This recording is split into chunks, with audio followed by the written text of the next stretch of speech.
Hello, students. Here is another chapter of your Marigold book. Chapter name is Around the World.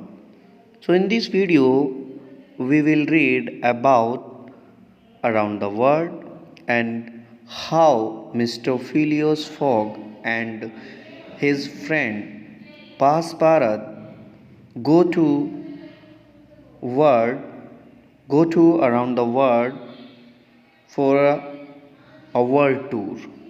सो बच्चों, ये जो आपका chapter है around the world, ये आपकी मैरी गोल्ड बुक से लिया गया है और इस चैप्टर में हम पढ़ेंगे कि जो मिस्टर फिलियोस फॉग है और उसका जो एक साथी है, उसका फ्रेंड है पासपारत, वो उसके साथ दुनिया की वर्ल्ड टूर की कहानी हमें क्या है इस चैप्टर में सुनने को मिलेगी। ओके, जो मिस्टर फिलियस फॉग है वो पासपारत के साथ दुनिया की सैर पर निकलते हैं और उन्हें क्या क्या उस टूर पर उन्हें देखने को मिलता है वो हम इस चैप्टर में पढ़ेंगे। ओके, तो चलिए स्टार्ट करते हैं। Which is the most interesting place you have visited? आपका कोई एक ऐसा प्लेस होगा बहुत इंटरेस्टिंग जहाँ पर आप कभी गए होंगे या कभी आप ऐसी जगह पर गए हैं जहाँ पर आपको बहुत ज़्यादा अच्छा लगा हो। How did you go there and return? आप वहाँ कैसे गए और कैसे वापस आए? सपोज दैट मेरा फेवरेट प्लेस क्या है, मान लीजिए मसूरी है, तो मैं मसूरी कैसे गया और वहाँ से वापस कैसे आया। Have you travelled by different means of transport? क्या आपने डिफरेंट ट्रांसपोर्ट से ट्रैवल किया है? Is there a mode of transport that you would like to use? और आपने उस ट्रांसपोर्ट में किस प्रकार का जो ट्रैवल है ट्रांसपोर्ट अपने ट्रैवल में यूज़ किया। Okay, so mister Phileas fog abate with some of his friends to go around the world in 80 days. Mister जो फिलियस फॉग है, ठीक है, उसने अपने कुछ फ्रेंड से 80 दिनों में पूरी दुनिया का ट्रैवल करने की बैट लगाई। This is the story of how he travel with his companion Passepartout. और यह कहानी है ऐसे कि कैसे उसने अपने फ्रेंड पासपर्तू के साथ यात्रा की। ठीक है, मतलब ये जो स्टोरी है, this is story how he travel, ये कहानी हमें बताती है कि उसने किस प्रकार से अपने फ्रेंड के साथ, जो कि उसका फ्रेंड कौन था, पासपर्तू के साथ विश्व की विश्व टूर किया।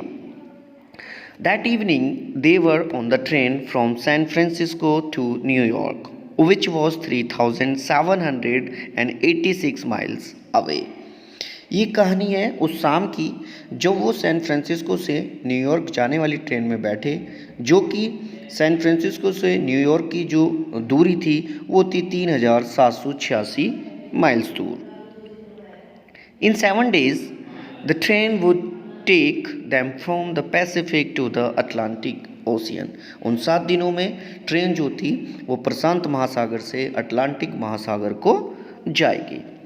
The train steamed through California at full speed. It cross steep mountain slopes, deep canyons and hair raising curves moving through a few tunnel and bridges. जो ट्रेन थी वो कैलिफोर्निया से पूरी गति से या पूरी स्पीड से गुजरी।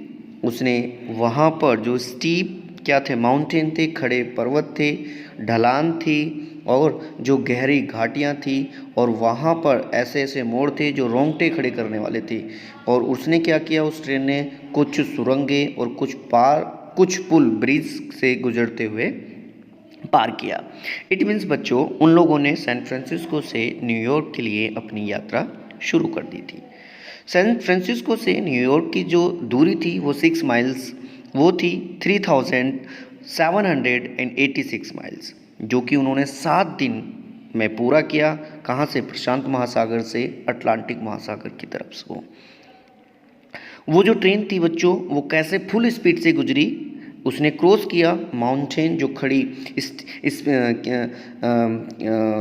स्टीम, मतलब यहाँ पर जो स्टीप माउंटेन मतलब खड़ा पर्वत है, यहाँ पर हम बात करते हैं जो बहुत ऊंचा स्ट्रेटली माउंटेन होता है। Steep mountain slopes, deep canyons and hair raising, मतलब स्टीप माउंटेन से जो कि बिल्कुल खड़ा पहाड़ था और उसकी जो ढलान थी नीचे की तरफ, फिर गहरी घाटियों से, और कुछ ऐसे ऐसे कर्व मोड़ थे, ठीक है, जो रोंगटे खड़े करने वाले थे। और उस ट्रेन ने क्या किया, कुछ सुरंगें और कुछ पुल पार किए। Suddenly the train slowed down as a herd of buffaloes charged across the railway track। Suddenly क्या हुआ, अचानक से ट्रेन की गति जो थी, स्पीड जो थी, वो धीमी हो गई, क्योंकि भैंसों का एक झुंड रेल की पटरी पर क्या कर रहा था, वहाँ से गुजर रहा था। The train was forced to stop till the procession passed like a great brown river। उसके बाद क्या हुई, ट्रेन को रुकने के लिए विवश होना पड़ा, ठीक है। और वो कहाँ पर रुकी, जब तक उनका जो झुंड था, ठीक है, उस एक जो वहाँ पर एक क्या थी, बहुत बड़ी नदी थी जिसे भूरी नदी को गुजर, मतलब उस जो भैंस का जो पूरा झुंड था, हर्ड ऑफ बेफेलोज, जब तक उसने एक भूरी नदी की तरफ से मतलब उसको पार नहीं किया, ब्राउन रिवर को, तब तक वो ट्रेन को क्या करना पड़ा, वहीं पर रुकना पड़ा। The herd took a full 3 hours to cross the track. भैंसों के उस झुंड को पूरे 3 घंटे पटरी को पार करने में लगे। Night had fallen by the time the train could move again. अब क्या था, जब तक ट्रेन फिर से चली, रात हो गई थी, ठीक है। इट मीन्स बच्चों, समझ आ गया होगा आप लोगों को।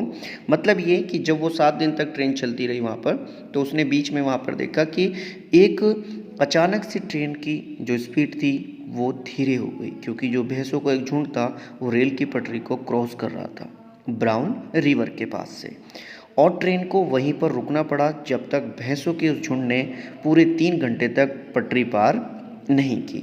उसके बाद जैसे ही ट्रेन चलने लगी तो बच्चों क्या हो गई, रात हो गई। The train headed for the steep mountain. जो ट्रेन थी वो खड़ी चढ़ाई पर पहाड़ों की ओर बढ़ी, मतलब जो क्या थे बच्चों, बिल्कुल स्ट्रेट वाले माउंटेन थे, स्टीप माउंटेन थे, खड़े। This was the most difficult part of the journey with its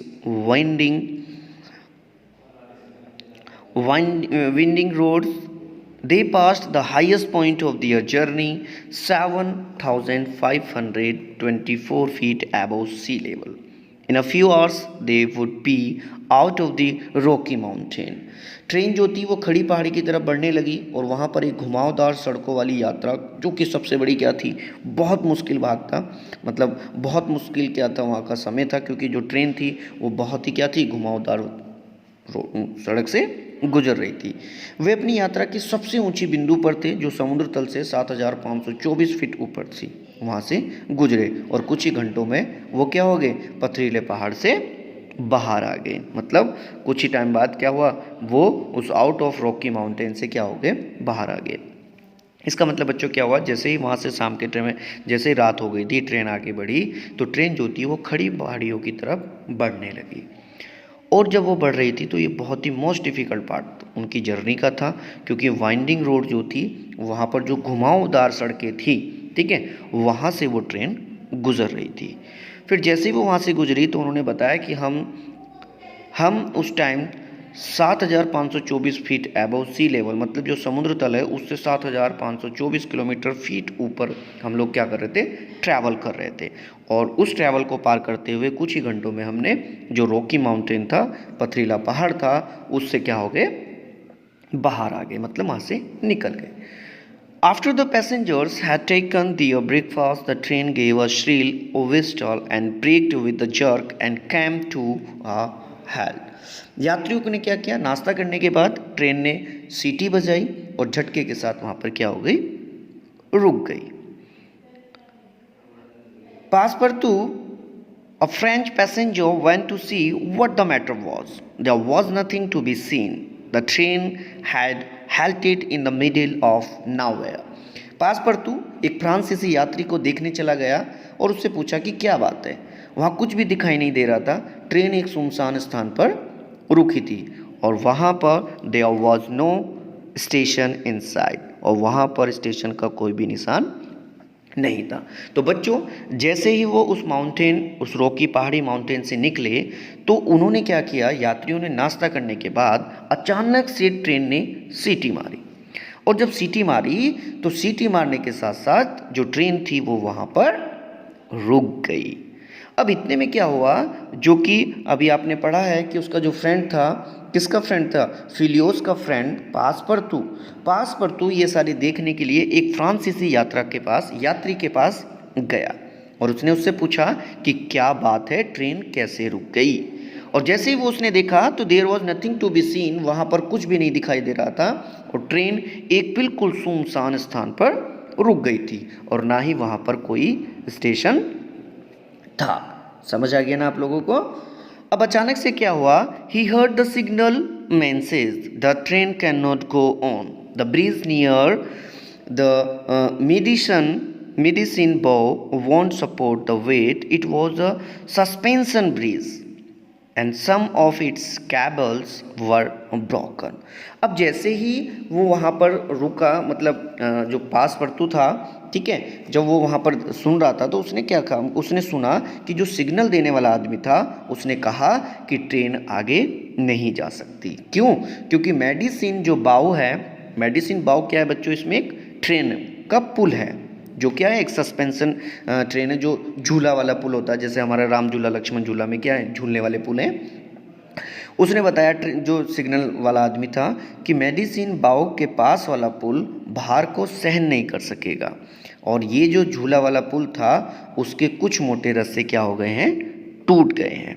तो मतलब जो सिग्नल मैन था उसको कहते हुए सुना पासपर्तू ने कि आगे ट्रेन नहीं जा सकती, क्योंकि मेडिसिन बाव जो कि पास वाला जो पुल था, उसके पास वाला ब्रिज था, ठीक है, उसके जो क्या थे, कैबल्स थे, वो क्या हो गए थे, टूट गए थे। The driver of the train said perhaps there is a chance of getting across the bridge by letting the train proceed at maximum speed. तब ट्रेन के ड्राइवर ने बोला कि शायद ट्रेन की जो स्पीड है, ठीक है, बढ़ाने पर पुल को पार करना आसान हो जाएगा। मतलब ड्राइवर ने कहा कि शायद अगर मैं गाड़ी की फुल स्पीड से इस गाड़ी को यहाँ से गुजारूँ तो शायद वो क्या हो जाए, हम उस पुल को पार कर लें। All abroad said the conductor, conductor ने कहा कि शायद, ठीक है, मतलब कंडक्टर ने कहा कि सभी ट्रेनों में क्या करें, all abroad, said the conductor. The passenger got on the train and the driver reversed the train for nearly a mile. Conductor ने कहा सभी ट्रेन में अपना अपना क्या करें, स्थान ग्रहण करें और ड्राइवर ने ट्रेन को करीब 1 माइल पीछे तक ले गया। ठीक है, मतलब पैसेंजर ने कहा ऑल अब्रोड जितने भी पैसेंजर हैं वो प्लीज़ कृपया करके अपनी सीट पर बैठ जाएं। ठीक है, और ड्राइवर ने क्या किया, उस ट्रेन को 1 माइल तक पीछे ले गया। Then he gave another whistle. The train began to move forward so fast that it was frightening. उसके बाद उसने दूसरी सीटी दी, ट्रेन की सीटी लगाई और ट्रेन इतनी तेज़ी से स्पीड से चलने लगी कि हर एक आदमी डरने लगा। The passengers had the feeling that the train was not resting on the tracks but was floating through air. यात्री जो थे उसके अंदर जो जितने भी उसके अंदर पैसेंजर थे उन्हें ऐसा लगने लगा कि ट्रेन पटरी पर टिकी नहीं है और वो हवा में क्या कर रही है, स्पीड के साथ आगे बढ़ रही है और हवा में क्या कर रही है, वो तैर रही है। As the engine shrieked and the train shuddered, they were over the bridge in a flash.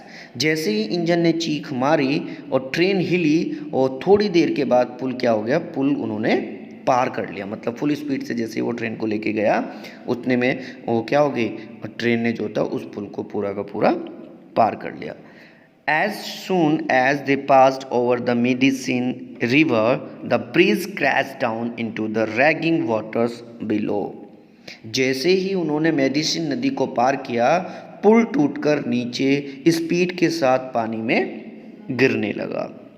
The train continue its course that evening without interruption. और ट्रेन उस शाम को बिना किसी इंटरप्शन के आगे बढ़ती रही। मतलब ये कि किसी ने भी इस ट्रेन को आगे जाकर मतलब इंटरप्ट नहीं किया और वो आगे बढ़ती रही। मतलब यहाँ पर जो था थोड़ा सा इंटरेस्टिंग नज़ारा आया कि जो ब्रिज था मेडिसिन रिवर का, वो लकड़ियों का झूला जो था, सस्पेंशन था झूले वाला, तो उससे ट्रेन गुजरना इम्पॉसिबल था। तब ड्राइवर ने अपने दिमाग को चलाया और ड्राइवर ने अपने दिमाग को चला करके उसने बोला कि यदि हम स्पीड के साथ इस पुल से ट्रेन को निकालें तो हम इस पुल को पार कर सकते हैं। और ड्राइवर ने ऐसा ही किया, स्पीड से पूरी ट्रेन को जैसे उसने चलाया तो उसमें बैठे हुए पैसेंजर को ऐसा लग रहा था जैसे वह हवा में उड़ रहे हैं। और जल्दी से ही उन लोगों ने क्या किया, उस ब्रिज को पार कर दिया। और जब उन्होंने पार किया तो उन्होंने देखा कि जो मेडिसिन रिवर का जो ब्रिज था, ठीक है, वो क्या हो गया, नीचे टूटकर गिरने लगा नदी में। और बिना किसी रुकावट के शाम तक उन्होंने अपनी ट्रेन को अपने काम पर कंटिन्यू रखा। As the train moved forward the next day, it was suddenly attacked by hundred of अब इसी में क्या हुआ, As the train moved, अब जैसे ही क्या हुआ, अगले दिन जब ट्रेन आगे बढ़ रही थी, ठीक है, तो उस पर हजारों लोगों ने, मतलब 100, as the train moved forward the next day, अगले दिन जब ट्रेन आगे बढ़ रही थी, it was suddenly, अचानक से किसी ने अटैक किया, बाय 100 ऑफ सियोक्स इंडियंस। सियोक्स इंडियंस मतलब होता है रेड इंडियंस की एक स्थानीय कबीला। मतलब बच्चों कि वहाँ पर क्या था, tribe of native red Indians थे, जो कि वहाँ पर क्या होते हैं, लोकल इंडियंस होते हैं ना, जिनका कोई कबीला होता है। जब हम जंगल से गुजरते हैं तो उन लोगों ने क्या कर दिया, अचानक से उस ट्रेन पर अटैक कर दिया। Many of them appeared from all side, jumped on to the moving train and pulled themselves up the steps। उनमें से बहुत सारे लोग क्या हो गए, उनमें से सभी तरीके के जो लोग थे वो चलती ट्रेन पर कूद गए और कई पायदानों पर खींच लिया तक अपने आप को मतलब चढ़ाने की कोशिश करी। मतलब जो 100 सियोक्स इंडियंस थे उन लोगों ने चलती हुई ट्रेन पर जंप किया और उस पर चढ़ने की कोशिश करी, ठीक है। दे वर आर्म विद राइफल्स, वे उन सबके पास क्या थी, उनकी जो आर्म थी वो राइफल से लैस थी। मतलब उन्होंने क्या कर रखा था, सब लोगों ने राइफल्स को पकड़ रखा था। Some of the travels had revolvers, उनमें से कुछ लोगों के पास रिवॉल्वर थी और कुछ लोगों के पास क्या, सभी के पास क्या थी, राइफल्स थी। दे डिफेंडेड मतलब सेव करना, अपने आप को बचाना। They defended themself bravely by answering with pistol shots. अब वो क्या कर रहे थे, अपनी बहादुरी, अपनी ब्रेवली को दिखाने के लिए कई बार क्या कर रहे थे, पिस्तौल की गोलियां चलाकर अपने को क्या कर रहे थे, सेव कर रहे थे। मतलब कई बार वो अपने आप को ब्रेव दिखाने के लिए पिस्तौल की गोलियां चलाकर अपनी रक्षा कर रहे थे। The conductor cried out, the train must be stopped और वी आर लॉस्ट। कंडक्टर चिल्लाया और उसने कहा कि ट्रेन को रोक दो, अन्यथा हम सब लोग मारे जाएंगे। आई विल गो सैड पासपर्तू ने कहा कि मैं जाऊंगा। He opened a door and unseen by the red Indians, he slipped under the racing train and holding on to the chains, he slowly raised the engine। अब उसने क्या किया, अब कंडक्टर ने जब उसको कहा कि ट्रेन को रोक दो अन्यथा हम लोग सब मारे जाएंगे, तब पासपर्तू ने कहा कि मैं जाऊंगा। और उसने धीरे से एक दरवाजे को खोला और रेड इंडियंस की नज़रों से बचकर चलती ट्रेन के नीचे फिसल गया। समझ आ गया, मतलब वो क्या कर रहा था, वो इंजन तक पहुंचने की कोशिश कर रहा था। कौन बच्चों, पासपर्तू। तो पासपर्तू जो था, जब रेड इंडियंस ने अटैक कर दिया था चलती हुई ट्रेन पर, तो उनकी नज़रों से बचकर धीरे धीरे जब वो चलती ट्रेन से नीचे फिसल गया तो उसने जंजीर पकड़ ली और वो धीरे धीरे इंजन तक पहुंच गया। देन ही separated the engine from the coaches, they started to slow down. और तब उसने क्या किया, फिर उसने इंजन को डब्बों से अलग कर दिया और धीरे धीरे उनकी गति कम पड़ने लगी। किनकी, उनके डब्बों की। मतलब जो पासपर्तू था वो इतना इंटेलिजेंट निकला कि वो धीरे से क्या किया, इंजन के पास गया, क्योंकि सारे लोग क्या थे, वो इंजन की तरफ थे। तो उसने क्या किया, इंजन को डब्बों से अलग कर दिया। Dan had neared a station where soldiers attracted by the sound of shoots hurried towards the train। अब जब वो धीरे धीरे क्या हुआ, मतलब ये कि उसने क्या किया था, इंजन को डिब्बों से अलग कर दिया और जो इंजन था वो धीरे धीरे गति, मतलब जो डिब्बे थे गति कम पकड़ने लगे। इतने में क्या हुआ, वे एक स्टेशन के पास पहुंच गए जहां सिपाहियों ने गोलियों की आवाज़ सुनकर ट्रेन की ओर दौड़ पड़े, मतलब ट्रेन की ओर आने लगे। The red Indians on board saw them and quickly jumped off before the train stopped entirely। और ट्रेन में जितने भी रेड इंडियंस थे उन्होंने देखा कि सामने से क्या है, पुलिस वाले सिपाही क्या है, हमारी तरफ दौड़ रहे हैं, तो उसको मतलब ट्रेन को रुकने में नहीं दिया और उन्होंने पहले से ही चलती ट्रेन से क्या करने लगे, छलांग लगाकर अपने आप को उतारने लगे। ठीक है, समझ आ गया। तो इस तरीके से जो था पासपार्थु ने क्या किया, एक ट्रैवल यात्रा की अपने फ्रेंड के साथ, फिलियोन्स के साथ, ठीक है, जो कि वर्ल्ड टूर के लिए वो लोग निकले थे। ठीक है, आई होप कि आपको ये समझ आ गया होगा कि किस तरीके से पासपार्थु और उसका दोस्त क्या थे, वो वहाँ पर घूमने के लिए वर्ल्ड टूर पर गए और किस तरीके से उन्होंने हमें बताया। एक बार मैं आपको शॉर्ट में समझा देता हूँ। मिस्टर फिलियोन्स फॉग और उसका जो अपना फ्रेंड था पासपार्थु, वो दोनों के दोनों दुनिया की सैर करने गए। उन्होंने सैन फ्रांसिस्को से न्यूयॉर्क की यात्रा की जो कि 3,700 और 786 मील दूर थी। ट्रेन खड़ी पर्वत ढलानों से, गहरी घाटियों से, मुड़े हुए सुरंगों और पुलों से गुजरी। अचानक जब ट्रेन रुकी तो उन्होंने फर्स्ट टाइम जब रुकी तो उन्होंने देखा कि भैंस का एक झुंड पटरी पार कर रहा था। झुंड को पटरी पार करने में कम से कम पूरे 3 घंटे लग गए और ट्रेन फिर से चल पड़ी और वो खड़ी चढ़ाई से पर्वतों की ओर मुड़ी जहाँ पर घुमावदार सड़क थी और यात्रा जो थी थोड़ी सी मुश्किल लगी। फिर वो अपनी यात्रा को सबसे ऊंचे स्थान पर लेकर गए जो कि 7,524 किलोमीटर ऊपर था, वहाँ से गुजरे। उसके बाद उन्होंने उस रॉकी माउंट ट्रेल को क्या कर दिया, पीछे छोड़ दिया। ठीक है, देन कुछ ही घंटों में वे उस पहाड़ से निकल गए और ट्रेन एक बार फिर रुकी जब मेडिसिन नदी पर बने झूले का पुल मोटे रस्से से